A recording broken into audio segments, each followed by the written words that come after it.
जय हिंद साथियों। दोस्तों आज बात करेंगे एमईए के बारे में। एमईए में आप जाना चाहते हैं फॉरेन सबसे पहली पसंद होती है न्यूयॉर्क, और बहुत जगह जाना चाहते हैं, इटली जाना चाहते हैं, क्योंकि हम ये सारे सपने पढ़ाई के थ्रू पूरे कर सकते हैं। आज इसी के बारे में बात करेंगे कि एमईए के थ्रू आप कहां जा सकते हो, आपको 5 स्टार होटल मिलेगा कि नहीं मिलेगा, मेडिकल सुविधा मिलेगी कि नहीं मिलेगी, वहां पर बच्चों को पढ़ा सकते हैं या बच्चों को हम पढ़ाएं या सरकार खुद उसका खर्चा उठाएगी। पूरी चीज आपको, पूरी जानकारी आपको यहां पर देंगे। कब जा सकते हैं, कितने साल बाद जा सकते हैं, कितने नंबर पे जा सकते हैं, ये भी बताएंगे। दोस्तों हम 2 तरीके से एमईए में जा सकते हैं। एक आपका हो गया सीजल के थ्रू, एक होता है एसएससी स्टेनो के थ्रू। दोस्तों मेरा चैनल स्टेनो वाला है, तो हम यहाँ पर स्टेनो की बात करेंगे। एसएससी स्टेनो में 2 कैटेगरी होती हैं, एक होता है सी, एक होता है डी। सी के थ्रू भी आप एमईए में जा सकते हैं, डी के थ्रू भी आप एमईए में जा सकते हैं। अगर आपको एमईए में जाना है, आपको फॉरेन जाना है, तो आपका सी में प्रमोशन होगा करीब 10 साल बाद। इसके बाद आप वहां पर जा सकते हैं। तब तक आप दिल्ली में जॉब करेंगे एज अ पीए, ठीक है। मिनिस्ट्री ऑफ एक्सटर्नल अफेयर में आप पीए के पद पे रहेंगे और दिल्ली में रहेंगे 10 साल तक। जैसे ही सी में प्रमोशन हो जाएगा, 1 साल बाद आप अप्लाई कर सकते हैं। पूरी बात बताएंगे आपको। देखिए यहां पर क्या होता है, आपके नंबर जो है सी में करीब 175 के राउंड में आने चाहिए। 170-75 के राउंड में आपके नंबर आने चाहिए एमईए में, अच्छी पोस्टिंग के लिए। और इसमें 100 वर्ड पर मिनट डिक्टेशन होती है, ठीक है। इसके बाद इसका जो ग्रेड पे होता है वो 4600 ग्रेड पे होता है। यानी सैलरी अब तो बढ़ गई, 8वां वेतन और 7वां वेतन आयोग पहले 60,000 थी, 70,000 इस समय कहो 75,000 के आसपास की सैलरी होगी, ठीक है।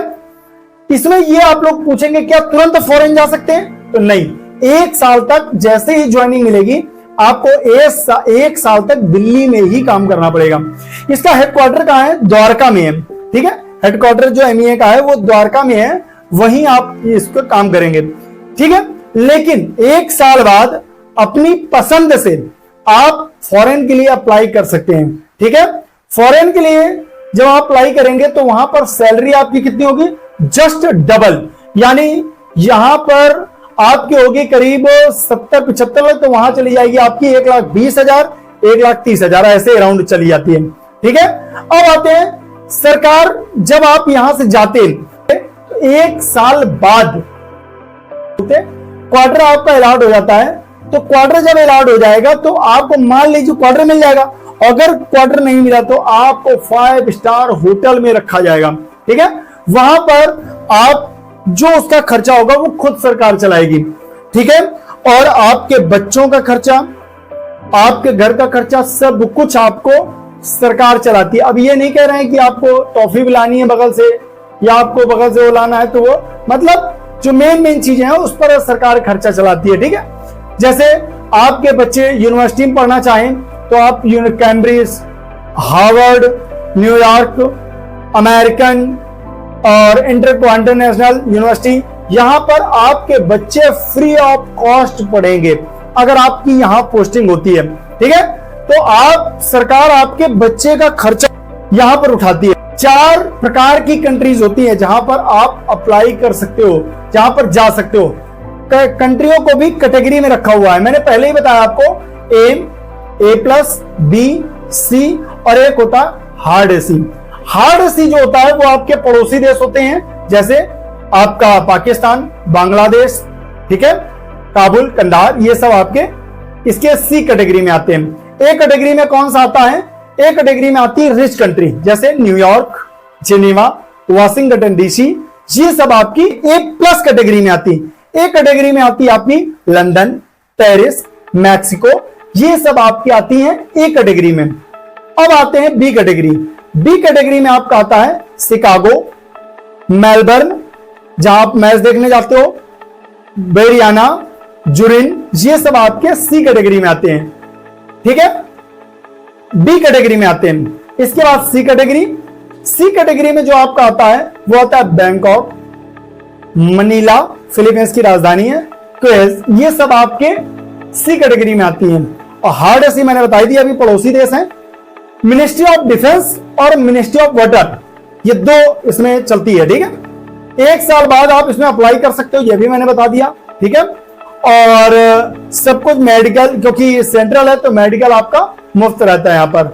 और आपकी अगर यूनिवर्सिटी अच्छी है, मतलब आप रिच कंट्री में हो, तो आप ये जो हार्वर्ड यूनिवर्सिटी, कैम्ब्रिज यूनिवर्सिटी है, न्यूयॉर्क यूनिवर्सिटी है, अमेरिकन यूनिवर्सिटी है, इंटरकॉन्टिनेंटल यूनिवर्सिटी है, तो यहाँ पर आप सभी जगह आप पढ़वा सकते हो, मुफ्त आपको यहाँ पर मिलेगा।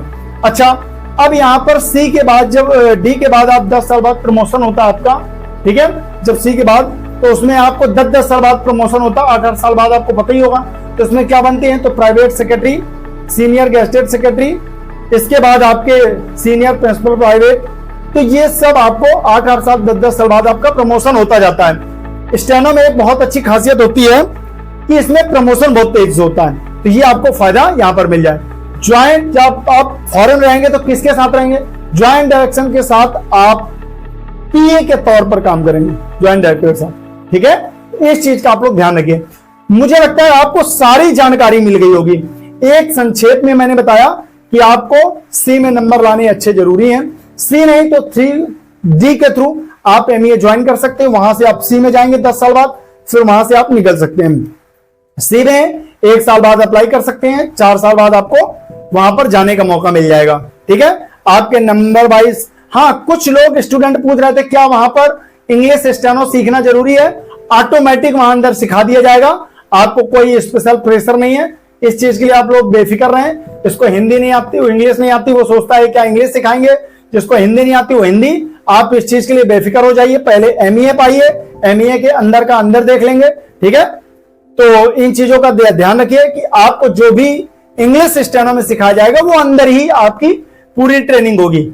आप इस चीज को बेफिक्र हो जाइए इस चीज को लेकर, ठीक है दोस्तों। तो वीडियो जानकारी आपको कैसी लगी, नया तो चैनल को सब्सक्राइब करें, और डेली नई नई जानकारी के साथ आपको पूरा वीडियो आता रहेगा। आप लोग मेरा व्हाट्सएप चैनल जरूर ज्वाइन कर लें, मेरा ग्रुप है वो जरूर ज्वाइन कर लें, एप्लीकेशन डाउनलोड कर लें, स्पीड के लिए एप्लीकेशन मेरा ज्वाइन कर लें, स्टेनो मेथड। तब तक मिलते हैं, धन्यवाद।